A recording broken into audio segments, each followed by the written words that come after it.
12 বছরের শাসনামলে দেশে এবং বিদেশে পুরস্কার পাওয়ার প্রতি যেন লোভ জেগেছে হিন্দুত্ববাদী দল বিজেপি শাসিত ভারতের প্রধানমন্ত্রী নরেন্দ্র মোদীর। এমনকি কিছু পুরস্কারের একমাত্র গ্রাহকও ভারতীয় প্রধানমন্ত্রী। বিজেপি নেতার এমন পুরস্কার প্রীতির খবর নিয়ে মজা উড়াতেও ছাড়েনি দেশটির বিরোধী দল কংগ্রেস। বলা হয় মোদীকে যে কোনো পুরস্কার দিন তিনি ছুটে আসবেন, যেন মনে হয় পুরস্কারের গন্ধ পেলেই মোদীকে আটকে রাখাটা দায় হয়ে দাঁড়ায় তার নিরাপত্তা রক্ষীদের জন্য। ব্রিটিশ সংবাদ মাধ্যম দ্য গার্ডিয়ানের এক প্রতিবেদনে বলা হয়, গত সপ্তাহের শেষে ভারত মহাসাগরের দ্বীপরাষ্ট্র সেশেলস ভ্রমণে মোদীর হাতে দেশটির অন্যতম সর্বোচ্চ সম্মাননা guardian of the blue Horizon তুলে দেন দেশটির প্রেসিডেন্ট প্যাট্রিক হারমোনি।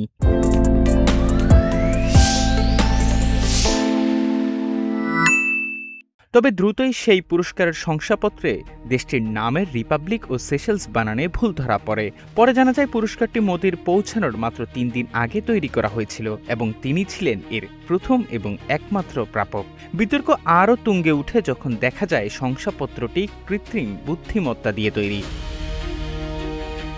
গত মাসে মোদীর ইসরায়েল সফরের কয়েকদিন আগে ইসরায়েলি সংসদ দ্রুত একটি পদক তৈরি করে, যা তারা দেশের অন্যতম সর্বোচ্চ সম্মাননা বলে দাবি করে। মেডেল অব দ্য নেসেট নামের এই সম্মাননাটি মোদী সেখানে পৌঁছানোর পর তার হাতে তুলে দেওয়া হয়। এবারও তিনি এখন পর্যন্ত এর একমাত্র প্রাপক। গত 1 বছরে মোদী ইথিওপিয়ার গ্রেট অনার নিশান এবং order of the Republic of Trinidad and Tobago গ্রহণকারী প্রথম বিদেশি রাষ্ট্রপ্রধান হয়েছেন। 2019 সালে মোদী ফিলিপ কোটলার প্রেসিডেন্সিয়াল অ্যাওয়ার্ডেরও প্রথম প্রাপক হন, যা প্রধানমন্ত্রীর জাতির প্রতি অসামান্য নেতৃত্ব দেওয়ার জন্য দেয়া হয়েছিল।